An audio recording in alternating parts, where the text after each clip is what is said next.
So the reason I wanted to meet with you today is to give you the opportunity to hear directly from one of their field offices that actually initiated this case, which I feel is a particularly important one because it demonstrates the pervasive nature of the threat from the government of China to our national security. But the other thing I think it demonstrates is the ability of the FBI and our partners and our determination to counter that threat.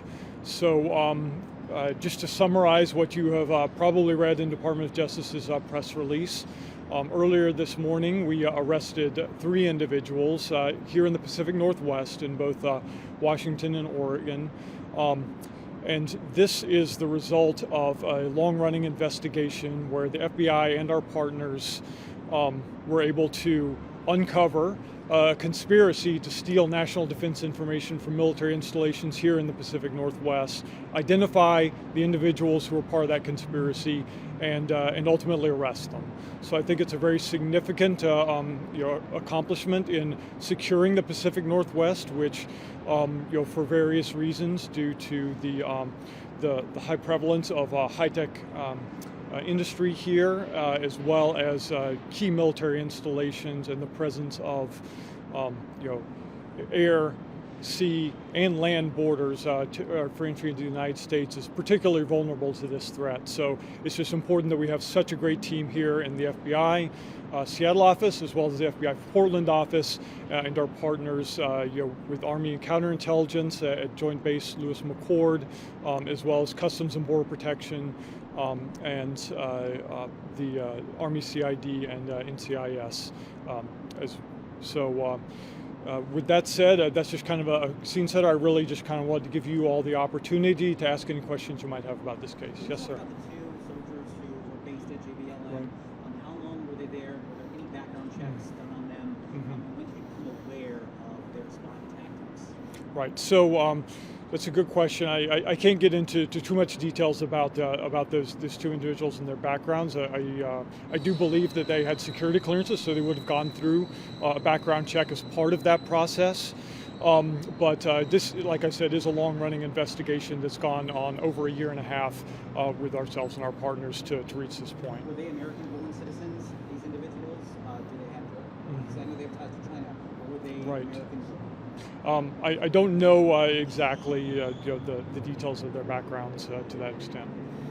Can you underscore the threat that actions like this have towards American security, especially this day and age? Talk about that. Right, absolutely. And this is something that really is personal to me because before I joined the FBI, I was stationed at then Fort Lewis, now Joint Base Lewis-McChord. And I was one of the soldiers that could have been endangered by this type of activity. So the information that is at risk here is information that identifies the United States military's capabilities, plans and intentions, and could really put us at a severe disadvantage if that were to fall in the wrong hands for an adversary that we might potentially end up in some sort of conflict situation with. So if that were to come to pass, then this type of information in the hands of that adversary could really put our troops at risk, as well as the national security of the entire country due to lack of advantage and military advantage there. Where are they currently being held? I can't just speak directly. Right. Yeah. They had their initial appearances here in the Pacific Northwest. Yes. Right. These were the two current service members served with the U.S. Army at Joint Base Lewis-McChord. Any idea if this is going to spread wider to other people, or is this just, do you think you've got 2 main characters? So as I said, we identified a conspiracy, and we identified the individuals involved in that conspiracy and arrested them. But I would emphasize that the threat from China remains particularly pervasive across multiple different domains, whether it's cyber, whether it's individuals like this who have been recruited to provide information or other means to penetrate both our intellectual property as well as our national defense information. You said they were recruited. Were these individuals recruited? But then let's get back to my one question. Were they American-born? And were they recruited? Like, how do we know how they got involved with this? Right. There was money involved. Right. Yeah. So I can't get into too much detail about the background in the initiation of the case, but what I can say is that generally in types of situations like this, what you would see is someone who has information of interest to an adversary would get small asks for stuff that sounds somewhat innocuous and harmless to provide. However, once you start providing that information and indeed receive benefits in exchange for it, then the asks get larger and larger, and more important, and ultimately, someone who follows that road will end up providing pretty significant information that could be severely damaging to the national security. And at some point along that line, once you have compromised your integrity, then you are compromised. And the individual knows that as well as the adversary, and that provides them additional leverage to continue them in that recruitment cycle.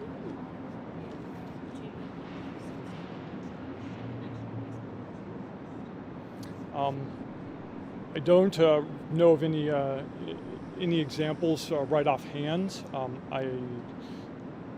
It is quite possible, but I'm not familiar with them. Yeah. Do you have any idea of the scope of information that they were able to leak and give to China before you were able to stop? We do have some information that we knew in advance of this morning's activities. However, part of what's involved in an action such as this is gaining additional evidence that we would then evaluate and determine what else we can find out in terms of information that could have been placed at risk. But it is confirmed that they were able to transmit top secret information to China, correct? But we don't know yet that the information itself was top secret, or at least I can't confirm that at this point. However, there's reason to believe that it might have included top secret information. If you get a conviction out of this eventually, that's going to be the place, right? What would be conviction for? What would, if they get sent away, on what? Right. So the current charges are conspiracy for bribery, conspiracy for theft of government property, and then one of the individuals was charged with conspiracy to provide national defense information to somebody not authorized to receive it. So that's the activity that they're currently being charged with. As I said, we've gathered additional evidence. So it is possible that other charges could be added onto that based on the evidence that we may have received. Can you give us any information about how you were able to take them in custody, where you were swatted, or how did it actually happen? Right, I can't get into operational details of how we did that, but I can confirm that we had agents out there who were able to take them into custody. Were able to talk about how it is that you found out that they were compromised? I can't get into the initiation of this. However, I can tell you that this has been a long-running investigation, and I would emphasize the importance of the cooperation of our partners in this, in particular the Army counterintelligence, the commands at Joint Base Lewis-McChord, who were with us in lockstep every step of this investigation, and working with us to both advance the investigation to a point where we could take these men into custody, but also mitigate the damage along the way while we were proceeding with the investigation. Were they taken into custody at JBLM today? Were they on base? One of the individuals was on base. What is, when you're talking about the overall scope of the case, what is the most challenging aspect to track down all this information and build the case before these arrests are made? What's the biggest difficulty in the job that you guys do? Right. I would say the biggest difficulty is really kind of figuring out where all this information is, building a cohesive picture so that we can understand the full extent of a conspiracy like this.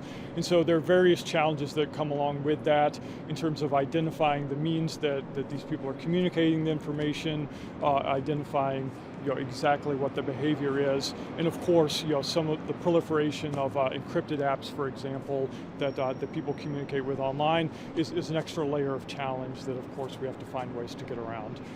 Luckily our investigators are pretty well versed in these types of investigations, but it does pose a challenge.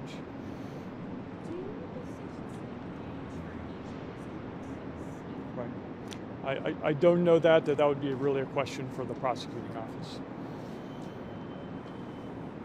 Name and title. Oh, my name is Mike Herrington. I'm the special agent in charge of the FBI Seattle Field Office. Herrington is spelled. Herrington. Yes. Good you asked. Thank you. All right.